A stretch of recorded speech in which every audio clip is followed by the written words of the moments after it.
திரு பொங்கலூர் மணிகண்டன், பாஜகவோடு கூட்டணி கிடையாது, அதுல சமரசமும் கிடையாது அப்படின்னா இது அதிமுகவுக்கு சொல்லப்பட்ட மெசேஜ் தானே? அதிமுக பாஜக கூட்டணி, அப்ப அங்க விஜய் வரப்போறது இல்லை அப்படின்னு உறுதியாயிருச்சுல? இல்ல, இது அவரோட கட்சிங்க, அவரோட முடிவு. இதுல நம்ம கருத்து சொல்லுக்கு எதுவுமே இல்லை.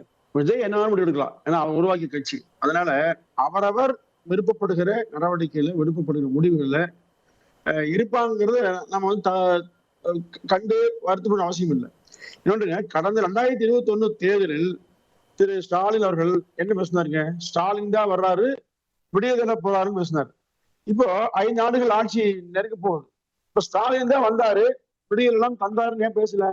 ஓரணியில் தமிழ்நாடு ஏன் ஒரு புது கோஷம் வைக்கிறீங்க? அப்போ நீங்க மக்களை ஏமாற்றிக்கினே அர்த்தம்.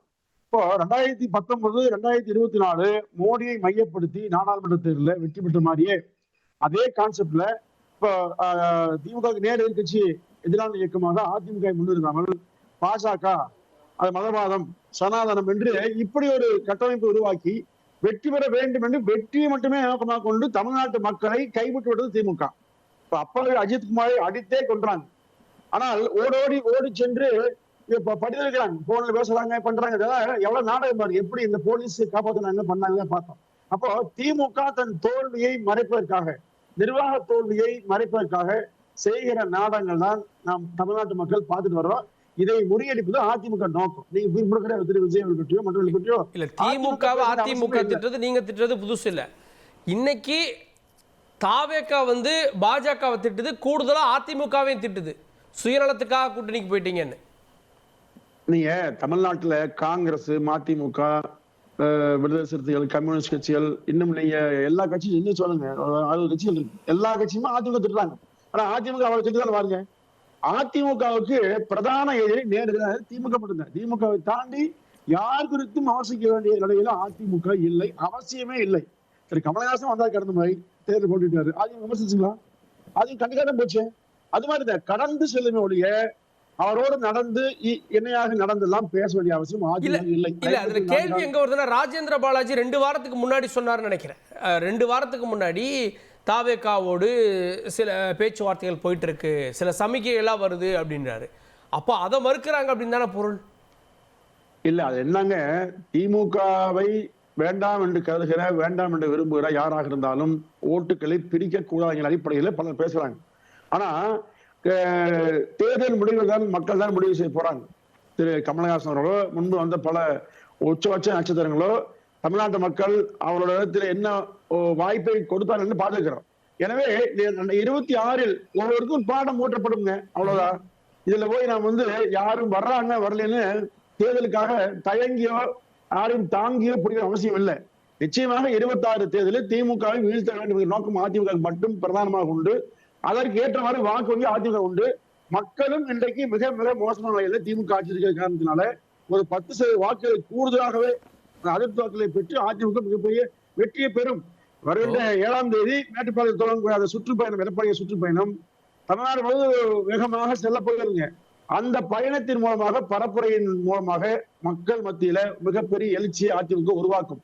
ஏன்னா 2021 இருந்து இந்த 4 ஆண்டு கால ஆட்சியையும் அதுக்கு முன்பு ஐயா எடப்பாடியோட ஆட்சியையும் மக்கள் ஒப்பிட்டு பேசுறாங்க.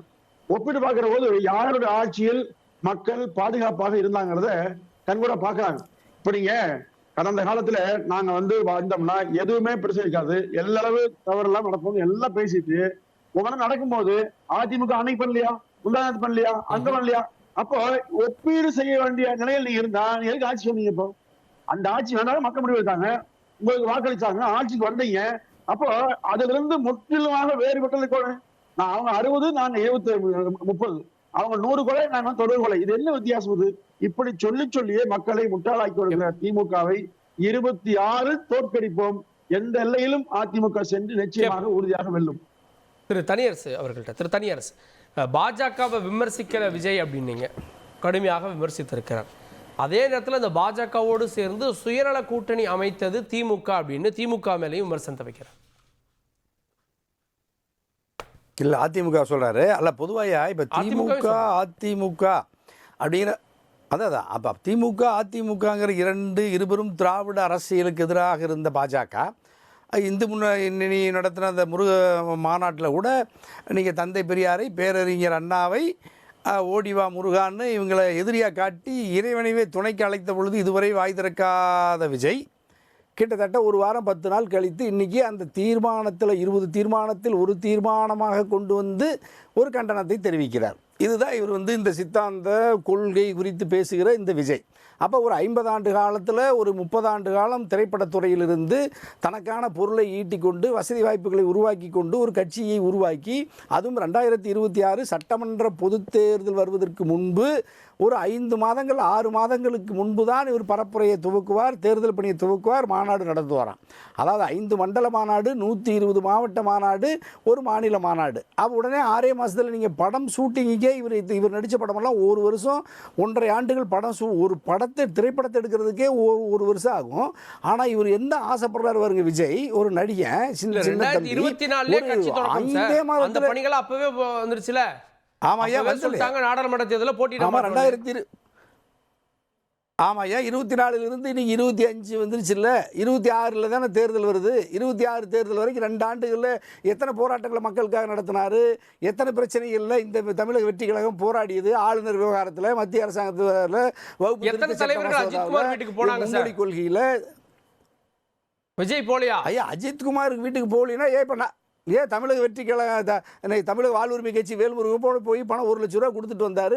ஹென்றி திபேன் என்ன இருக்காரு, எங்கள் எவிடன்ஸ் கதிர் இருக்கிறாரு, பல்வேறு அரசியல் கட்சியினுடைய தலைவர்கள் நாளெல்லாம் போய் ஆறுதல் சொல்கிறாங்க. முதலமைச்சரே நேராக ஆறுதல் கொடுத்துட்டாரு. அந்த குடும்பத்துக்கு தேவையான உதவியில் அரசு பணி தம்பிக்கு கொடுத்தாரு. குற்றவாளிகள் தண்டிக்கப்பட்டு உடனடியாக இவ்வளவு கடுமையான நடவடிக்கை எடுத்துக்கிற அரசு மக்களுக்கு பக்கம் நிற்குது. பாதிக்கப்பட்ட குடும்பத்தின் பக்கம் நிற்கிறார் தமிழ்நாட்டினுடைய முதலமைச்சர் தளபதியார். எந்த இடத்துல சமரசம் செய்து கொண்டு யாரையாவது காப்பாற்றுவதற்கு இந்த அரசு யாரையாவது முயற்சிக்கிறதா? இல்லையே, மக்களின் பக்கம் தான் நிற்குது. மக்களில் ஒருவனான தன் குடிமக்கள் அஜித்குமாருக்கு ஏற்பட்ட அநீதிக்கு எதிராக தன்னுடைய துறையை சார்ந்த காவல்துறையாக இருந்தாலும் உடனடியாக சஸ்பெண்டு, 24 மணி நேரத்தில் கைது, ரிமாண்டு, எஸ்பிஏ காத்திருப்போர் பட்டியலில் துணை கண்காணிப்பாளர் விசாரணை. இதுக்கு மேலே நீங்கள் இன்னும் என்ன விசாரணை வேலை நடத்திக்கிட்டு சிபிஐ கிட்டையும் ஒப்படைச்சிட்டாரு. அது மட்டும் இல்லாமல் அந்த குடும்பத்துக்கு அரசு வேலை, வீடு கட்டுறதுக்கு பணம். இதை விட ஒரு அரசு இதை விட என்ன கூடுதலாக எந்த அரசாங்கம் உலகத்தில் செய்யும்? அப்படின்னா அரசு மக்களின் பக்கம் நிற்கிறது. அதுதான் திராவிட மாடல் அரசு. அப்போ நீங்கள் இதே எடப்பாடியார் ஐயாவோ அல்லது விஜயோ இதில் நீங்கள் என்ன அரசாங்கத்து மேலே விமர்சனம் பண்ண போகிறீங்க? பிரதான எதிர்க்கட்சி அதிமுக, எடப்பாடியார் இதில் என்ன செய்ய முடியும்? எடப்பாடியார் முதலமைச்சராக இருக்கிற பொழுதும் இதைத்தானே செஞ்சான். அது கூட நீங்கள் சாத்தான்குளத்தில் கூட இப்போ வீடு அரசாங்க வேலையெல்லாம் கொடுத்தமான்னு இது வரைக்கும் தெரியலை. ஆனால் இல்லை அப்போ இப்படியெல்லாம் நீங்கள் அரசாங்கம் சரியாக தானே இருக்குது. இப்போ எங்கள் முஸ்தபா இப்போ குற்றம் சாட்டுறாரு, எங்கள் பொங்கலூர் மணியன் இந்த அரசாங்கத்தை குற்றம் சாட்டுறாங்கன்னா, தமிழக வெற்றி கழகத்தினுடைய தன்னுடைய பங்களிப்பில் ஒரு அனிதாமா வீட்டுக்கு போயிட்டு வந்தால் அவர் பெரிய தியாகி ஆயிடுவார். குற்றச்சாட்டு இல்லாமல் திமுகவை ஒரு பக்கமோ பாஜக ஒரு பக்கமோ வைக்கிறாரு, கொள்கை எதிரி அரசியல் எதிரின்னு. இப்போ அதிமுகவே அங்கே கொண்டு வந்து நிப்பாட்டிட்டாரு. இவங்க எல்லாரையும் விட நான் தனித்துவமானவன்னு சொல்ல வராரா? அதுதான் இப்போ பாஜக இப்போ திராவிட முன்னேற்ற கழகத்திற்கு இப்போ ஒரு வகையில் இன்றைக்கி இந்த தீர்மானத்தில் மகிழ்ச்சி தான். திராவிட முன்னேற்ற கழகத்தினுடைய அணிக்கு இப்போ தமிழக வெற்றி கழகம் ஒரு கால் பாஜக அதிமுக கூட்டணியோடு இணைந்து ஒரு கூட்டணி ஆட்சிங்கிற ஒரு நகர்வு நடத்துவாங்கன்னு எல்லாருமே ஒரு அவதானிப்பு இருந்துச்சு. ஆனால் இன்றைக்கி தெளிவாக சொல்லிட்டார் விஜய், நான் தனித்து தான் இயங்க போகிறேன். அப்போ திராவிட முன்னேற்ற கழகத்திற்கு வெற்றிக்கு விஜயால் எந்த பாதிப்பும் இல்லை. அதாவது அதிமுக பாஜக விஜய் கூட்டணி உருவாவதற்கான வாய்ப்பே இல்லைன்னு இன்றைக்கி விஜய் சொன்னதில் திராவிட முன்னேற்ற கழக அணிக்கு மகிழ்ச்சி. அதே மாதிரி ஒரு வகையில் இப்போ அதிமுக பாஜக அணி என்ன நினைக்குதுன்னா, நீங்கள் அதிமுக அதாவது திமுகவை அல்லது பாஜகவை கடுமையாக விமர்சிப்பதன் மூலமாக திராவிட முன்னேற்ற கழகத்தினுடைய அணிக்கு விழுகிற வாக்கை, சிறுபான்மை மக்களினுடைய அல்லது ஜனநாயக சக்தியினுடைய வாக்கை சேதப்படுத்துவதற்கு விஜயை ஒரு கருவியாக பாஜக பயன்படுத்துவதற்கு திட்டமிட்டிருக்கிறதா அப்படின்னு ஒரு பார்வையை நம்ம வைக்கிறோம். அப்போ நீங்கள் இந்த 2 பார்வையில் ஒரு வகையில் திமுக ப்ளஸ், அதாவது பாஜக அதிமுக அணிக்கு தமிழக வெற்றி கழகம் போகாதது ஒரு வகையில் திமுகவுக்கு ஒரு பாதுகாப்பான இடம் தான் அது. 2026 சட்டமன்ற பொதுத் தேர்தல். இன்னொரு இடத்துல கொஞ்சம் அதாவது பாஜகவை இவர் ஓரளவு விமர்சிப்பதற்கு இந்த தீர்மானத்தில் கொண்டுட்டு வந்ததுனால ஒரு பார்வை என்ன பார்க்குறோம்னா, ஏதாவது ஒரு வகையில் சிறுபான்மை மக்கள் தமிழக வெற்றி கழகத்தை இந்த வாக்குறுதிகளின் அடிப்படையில் அதிமுக, திமுக, பாஜக ஒரு எதிரணியில் நிறுத்துறதுனால ஒரு புதிய இளைய வாக்குகளில் ஏதாவது ஒரு சேதப்படுத்துவாரா, 1 விழுக்காடு 2 விழுக்காடு 3 விழுக்காடு, அது திமுகவினுடைய வரவுக்கு அதிலிருந்து சேதப்படுத்த முடியுமானா அதுக்கான வாய்ப்பு இருக்கிறத நேர் செய்ய வேண்டிய பொறுப்பு திமுக அணிக்கு இருக்குது. அப்போ இந்த 2 இடத்துல அதிகமாக பலனடைகிறது திமுக தான். அப்போ நீங்கள் 4 முனை போட்டி இருக்குது, 4 முனைவை எதை வீழ்த்த நினைக்குது?